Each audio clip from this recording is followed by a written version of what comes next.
même cette sortie d'un leader de l'opposition en Guinée qui salue quand même cette attitude des forces spéciales. Bon, la première remarque, c'est que ce n'est pas parce qu'on est opposant à un régime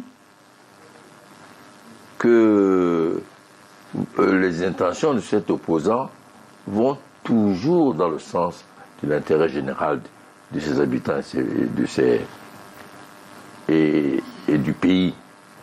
Il y a des opposants qui sont dans la pirogue du piroguier. Ben, je ne vous fais pas un dessin pour notre pays. Lorsqu'en 1960, il a fallu lutter pour l'indépendance, il n'y avait pas tous les Camerounais, pourtant ils sont tous Camerounais. Non, je voulais dire qu'il ne faut pas... Le mot opposition, c'est opposition à un régime. Ça peut être une opposition, j'allais dire... idéologique. Elle peut être une opposition de groupe, de leadership. Il y a des bourgeoisies qui se battent dans le cadre d'une lutte pour le leadership et qui soutiennent des opposants. Moi, j'aime bien. Si vous voulez, tout à l'heure, on va parler de notre propre pays. Moi, je voudrais revenir sur le fait de défier la France. Mais c'est normal qu'on défie. On va évoquer la France oui, tout parce au que long. bon, la sortie du professeur me laisse entendre qu'il faut faire attention, il ne faut pas défier la France. Quand les Oum demandaient l'indépendance, ils étaient pris pour des fous, hein. Pratiquement des fous. C'était une défiance, et laquelle ils en ont payé pour leur vie. Exactement. Oui, Voilà. mais c'est grâce à eux, grâce à ce sacrifice, que nous sommes là, qui a le Cameroun. C'est grâce à eux.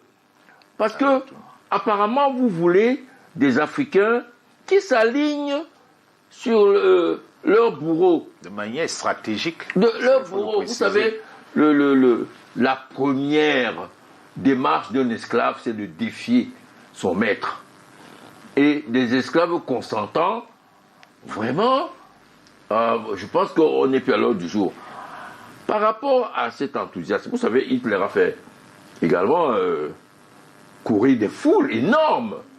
Donc ce n'est pas nécessairement un élément qui montre qu'on va dans la bonne direction. D'autant plus, et c'est ça qui est important, que les enjeux de l'Afrique, vraiment, dépassent le cadre de la démocratie. Les enjeux du continent africain, ce n'est pas uniquement la démocratie, c'est la libération du continent. Ce sont les enjeux fondamentaux. Libérer l'Afrique. Bon, je prends un exemple.